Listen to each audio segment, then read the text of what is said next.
for which it stands, one nation, under God, indivisible, with liberty and justice for all. All right, welcome everyone. Kathy, when you get a moment, roll call, please. You got it. Saban. Bartleson. Here. Lobes is absent. Bergbauer. Here. Galogly. Here. McDonald. Here. Karas. Here. Kostecki. Here. We have a quorum. All right, Police Chaplain Lou Wold is here to open us up. Would you pray with me, please? Almighty God, with God of peace, hope, wisdom, and strength, we ask you to bless our mayor, the city council, the committees of our city, and the city staff, and all of their families. I ask you to give our cities leadership, unity, to work together for the good of the citizens and businesses. Help us to have a community of peace, prosperity, health, and unity. I ask you to continue to protect our police and fire personnel as they protect us. Be with them and their families. Protect our schools. Be with our school leaders and teachers. We just ask for your hedge of protection to be around them. I ask for your love, peace, joy, and wisdom to be upon us. We ask all these things in your mighty name. Amen. Amen. Thanks, Lou. Appreciate it. All right, my friends. Anybody got anything for liaison reports? Yes, I do. So we're going to change it up a little bit, Mayor, and Oh, yeah. Sorry. sorry. That's right. Sorry, everyone. Yes, I have some news. Our holiday lights and all the spring, summer recognition of homes, we are going to add a little bit incentive. And we are going to, first of all, we're going to ask for City Council to help out on this. You have a lot of neighbors that really do get into their holiday lights. And Renee was kind enough to, and I know some others had submitted some names. I'd like for you to continue to do that. If you have a neighbor, first of all, that deserves recognition, please submit their address and name, and then we'll contact them and make sure they're okay in coming perhaps to the city meeting to be recognized in person. But the good news is that we're going to put some incentive for coming up events. We are going to have first, second, and third place winners with some monetary prizes. And we'll go into the prizes once we start our actual recognitions of, when we're starting to collect the names of and addresses of the properties. So I think that's going to be very competitive. At least that's what we're hoping. And hopefully that'll work out great. But I think it'll be nice to do a little extra for these people that are putting so much into the decorating of their homes and coming out and, and allowing us to recognize them. So they'll have a little bit of a monetary, incentive to do so now. So we'll have first, second, and third, and of course we'll recognize any of the other homes that, were submitted. Yes. Runner-ups. Runner-ups. So will they be voted on? How do we know who's first and who's? Well, okay, so yes, we will have, between myself and some other fellow, Okay. fellow associates, yes, we will definitely get together and decide that. This is good. And I like having like each council member, we can all submit 2 names, right? Yeah, I that like would it. be nice, 2 yeah. addresses. Yeah. Sure, fun. Okay, all righty? Well, thank you, Joanne. I appreciate that. Yeah, thank you, okay. All right, anybody else got anything? So I had a funny story. So the Canadians got all worked up about this hockey stick. Yeah, so we're getting like 8 phone calls, man, from like news stations and stuff. Then these one guys, the morning show in Canada wanted me and Mayor Michelle from Duncan to like go at it with each other, and so we did it, but it was like awkward because there was like this 3-second delay, and I can't talk that way. So it just was weird. So after it was over, I emailed her. I'm like, look, Michelle, I go, how about this idea? go, because they're all like, well, maybe you shouldn't build it, or we'll build an extension. I'm like, how about we just accept that we both, two cities, have the world's biggest hockey sticks? I go, I love sister city things. I said, we're sister cities with Asiago, because we had a bunch of, people from Asiago live here and moved here 2 generations ago, and so that was our connection. And the cool thing about Asiago is they're a big hockey town. That's like their thing there. They got a big rink, and they have their national team comes from Asiago. I said, why don't we be sister cities, the 2 biggest hockey sticks in the world, and then we can have like a Tri-Wizard tournament, where we get the Asiagans and you guys come out here. But let's find a way to make this fun, right? And so she's like, I like that idea. So, anyways, I didn't even think about I think when I put the post out there, I didn't even mention the hockey stick. I was just like, hey, ice rinks are coming. So, anyways, that's weird, fun stuff. So, Well, I have a family member that is from Canada, and so I sent him that video, and right away he texts me back and says, I vote to extend that hockey stick. So it's competition, so. I did send her a funny picture of their stick with a bunch of 2x4s nailed to each other and a Canadian flag at the end. I said, you got time. So it's going to be a fun thing coming up. Fun. All right, you guys. Anything else then? We're all good? All right, so CA1, acceptance and approval for railroad crossing lease. Yeah, just one thing under the, my report is just that we have the Illinois 171 New Avenue Phase 1 study has an open house coming on March 2nd. We'll remind y'all again in a couple of weeks. This will be open to the public, and folks near this intersection will get notice, and they can come in and have a public meeting, give us some feedback.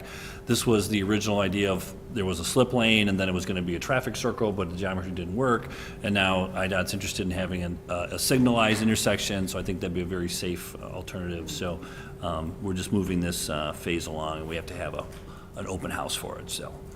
All right. Just let you know. All right. Yeah, thank you, Mayor. CA1, yes, we have a proposal for an agreement with the BNSF at the Chevron Business Park, the Star Innovation District. We, as part of our purchase sales agreement that we had when we purchased the property, the Chevron had a lease with the BNSF that needed to be transferred. They called it a non-transferable lease. So we were working on our own lease. We have the draft in your packet tonight.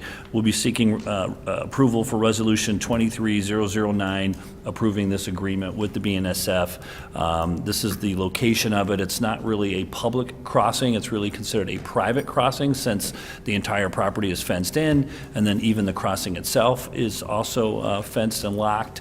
And it's only open by either City of Lockport employees or utilities that have access, and Chevron still owns property to the north that they can cut through there with. So it's one of the requirements of our purchasing agreement to get this done. It's about $7,000 over the 25-year term. There are some maintenance requirements that could be required. They're not requiring any right now, other than potentially redoing some asphalt aprons so that the drive up to the railroad crossing would be completed. That's a pretty nominal cost, and we'll be working with them on this. I am seeking action because Sonny and I are going back and forth with their attorney on just a couple light changes in the agreement, so I want to make sure the one you see is the final one before we vote on it. But I'm certainly welcome any questions about this crossing. And I know, JR, before you ask, it should help us add a quiet zone to it. So there's only 2 crossings on the BNSF, and they're far enough apart that they have to be done separately. But when we submit the information for the other 9th Street crossing for BNSF, we are going to include this information and see if we can get them to work with us on it at the same time. Worst case scenario, we'll just do it, back to back if we have to. So It's so bizarre. It's the safest crossing in the city. yeah. That was my question. I know we're working on that, and you're Yeah. going to approve it. But if, I didn't really know it was that locked up as is already. Why isn't it Right. approved as a quiet zone when it's locked already? I've talked to some of the BNSF engineers, and they would say that technically and if Bill Maloney was here, he would tell you, technically the train engineer has the right to blow the horn at any crossing if they feel it's warranted. They've probably just been doing it traditionally for years and years and continue to do it because they have to pull it at the next one anyway. So that's why we're having conversations with the Illinois Commerce Commission about it as well. And they're the ones that said, yes, we can help you coordinate with the BNSF to try to include this, even though technically it's far enough away, it could be its own application, but they think they're going to work with us on it because it's such a secure, non-public project. But that way, the way that works, isn't there literally like a signage on the tracks like further back that tells the engineers that there's quiet zone coming up, not so? Those get installed once the FRA approves it. It's actually a federal process with not only the BNSF, but we make applications with the FRA, the Federal Rail Administration. And once we get all the other improvements that are required, then we put in the final application. When they approve it, we go out and have to install the signs, and then they have a cure period of, I don't know, Brian, if you remember, if it's like a week or two, that they can still utilize it, but then after a certain point, they're not supposed to blow the horns anyway. Now, that doesn't mean that they'll never blow the horn because, again, even if it's a quiet zone and they feel a safety need, if somebody's on the tracks, they're gonna blow the horn, but. No, I think we all get the that. I most think, part. JR, my question is like, why do we even have to do any extra things to make it a quiet zone when it's a gated Right. crossing? Totally agree, and we're working with them and the federal rules, and there was some discussion about taking it out, and you don't have a crossing there, and they'll obviously have no need to blow the horn, but we wanted to maintain access to the far west Oh, yeah. side. Yeah, you don't We need to- could have another, we could extend Vine Street into it and have a secondary egress without that crossing. That's always an option someday if these other means fail, but in general, if we open the lease, we can always terminate it, but for now, it's the best course forward. Okay.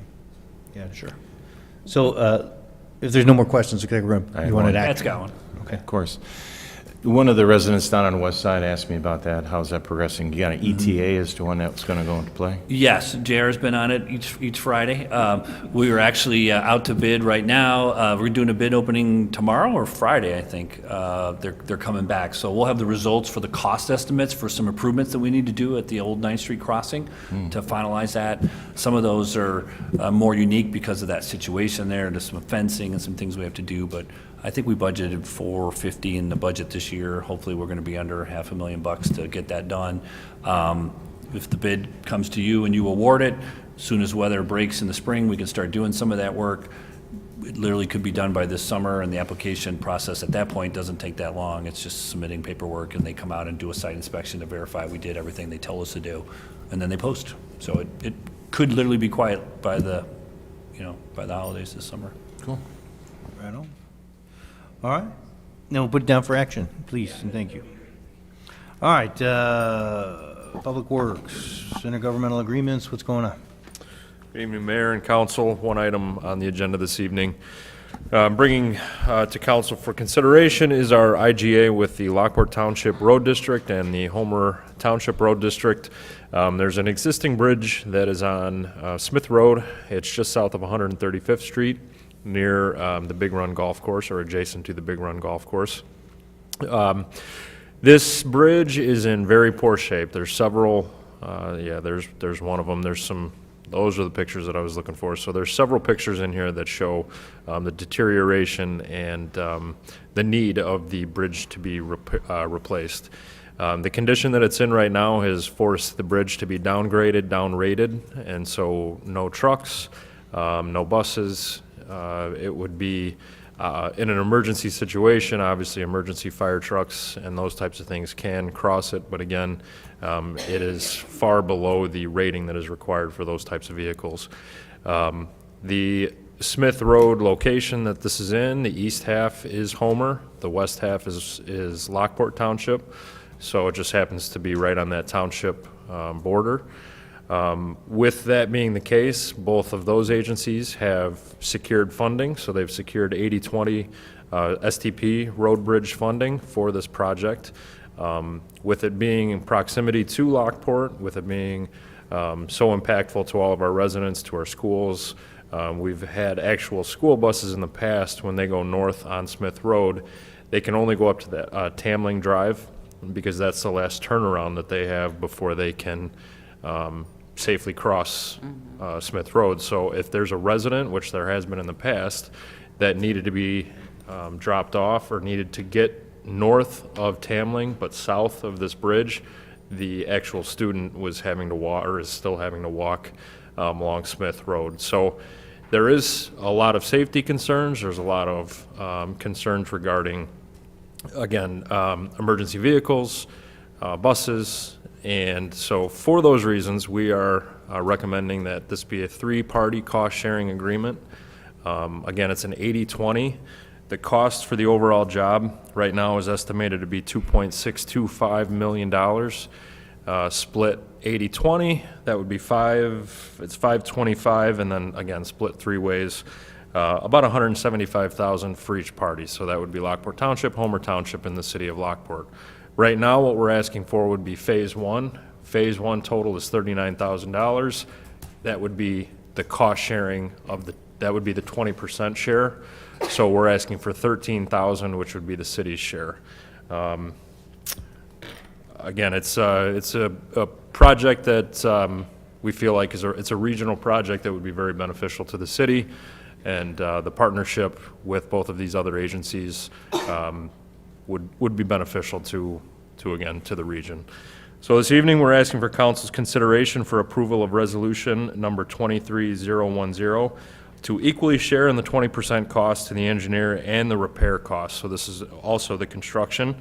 Christopher Burke Engineering, who is one of our approved vendors, who has gone through our RFQ process, is the engineer that's been selected, and we'd be looking for council's consideration for consent this evening to move this forward.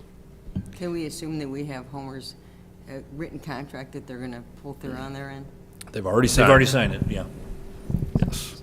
Could you guys remind us of some things about how Road and Bridge works, like the funding? Like, I know there's taxes, and then township highway departments put some money back for Road and Bridge. Can you kind of give a reminder to myself and council how that works? The road and bridge fund, you will see from the townships, depending on which township you live in, Lockport and Homer, the dividing line is Farrell Road. You'll see an additional line item on your taxes for their needs. They usually levy for the amount of road works that they need. The confusion, I guess, in the last few years was that the village of Homer Glen was having the Lockport Township levy for their roads as well and administering those through Mike DeVivo, and so it became very convoluted, and there was a portion of Lockport residents that were unfairly paying for some of those taxes. Today, that's been changed. The Homer Highway Assessor, Road Assessor, assesses for only his 18 road miles, and Homer Glen assesses for only their miles, just like we assess for our miles. The Lockport Assessor, I'm not sure how many road miles he has, levies for what they need in their projects. That's where they would get this fund. I think they're going to use their MFT funds, which are actually state allocations, I believe is what both of them had said they were going to use for their funding. We could do that, but we allocate our MFT for other things. We have capital funds available to do it. And again, the cost, $175,000 over 3 to 5 years will be billed $13,000 or $50,000 or $70,000 in any particular year over the next 3 to 5 years. The process of these bridges takes several years to get ramped up and get to construction. Okay, thank you. All right, any questions, concerns, thoughts? Are you guys good with the consent on this? Okay, consent, please. All right, anything else? Any business, any questions? Hey, Lance, do we have any updates in regards to the Bettenhausen project? Great question. They were just in contact with us today. We finalized their building permit set. So once they get their contractors registered and pay the fees that they owe, they will be off and running. They're expecting a March start, early March pre-construction meeting with our team internally. And then they'll be off to the races. They hope to open probably early 2024. One thing I'd like to mention about that, Brent brought it up to me today. We were going to resurface Edelman Road this year as part of our resurfacing project. We're thinking that's probably not a good idea with all that construction traffic going in there. So we'll probably hold that off for another year, and we'll find we have plenty of other projects we can spend resurfacing on. But if, Edelman's not in great shape, and we were looking forward to getting that fixed, but it's probably best to wait one more season for that. We're gonna put some pressure on the Lockport Square owners because they fixed some of their interior roads a little bit, which was great last year, but they need to do the rest this year, so we probably will ask them to do that. But overall, Edelman will probably wait a year, so. All right. Thanks. All right, nothing else. I'm looking for a motion to adjourn. All right, all in favor? Aye. Okay. Whenever you're ready, Kathy, you can just Who did the move us on. motion? I'm sorry, motion and second, that was so quick. Joanne and Renee. Right on. Joanne and Saban, okay, thank you. They were so quick.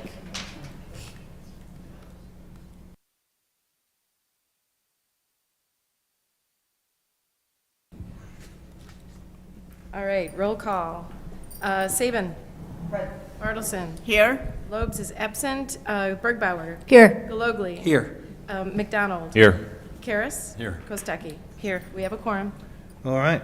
So looking for a motion to have a consent agenda tonight. Motion. All right, man, this side's going. I heard that. So that was Pat and who seconded it? And Christina.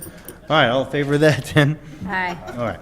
So tonight's looking for a motion to approve committee of the whole meeting minutes from January 18th, our regular city council meeting minutes from January 18th, our payroll period ending January 22nd, the facade and site improvement grant request for the taco patio, the purchase of the 3 police utility vehicles, and then there's the quote from Environmental Dynamics for the aeration tanks. So we're looking for a motion to approve all those. Motion. All right, yeah, Pat and Renee, and can we do a roll call, please? You got it. Saban. Yes. Bartleson. Yes? Lobes is absent. Bergbauer. Yes. Galogly. Yes. McDonald. Yes. Karas. Yes. Kostecki. Yes. We have a quorum. All right, and then I'm looking for a motion to approve Or our motion bills. passed, sorry. I'm sorry. That's all right. Motion to approve our bills through January 24th. We got, I'm sorry, Renee and Karen, and if there's no questions, we'll do a roll call. All right. Saban. Yes. Bartleson. Yes. Lobes is absent. Bergbauer. Yes. Galogly. I abstain. The city of Lockport is paying my employer for some hydrant parts. McDonald. Yes. Karas. Yes. Kostecki. Yes. Motion passes. All right, me friends, if there's nothing else, then looking for a motion to adjourn. All right, Second. got it? Get Joanne and JR. Thank you. All right, all in favor? Right on, thanks, everybody.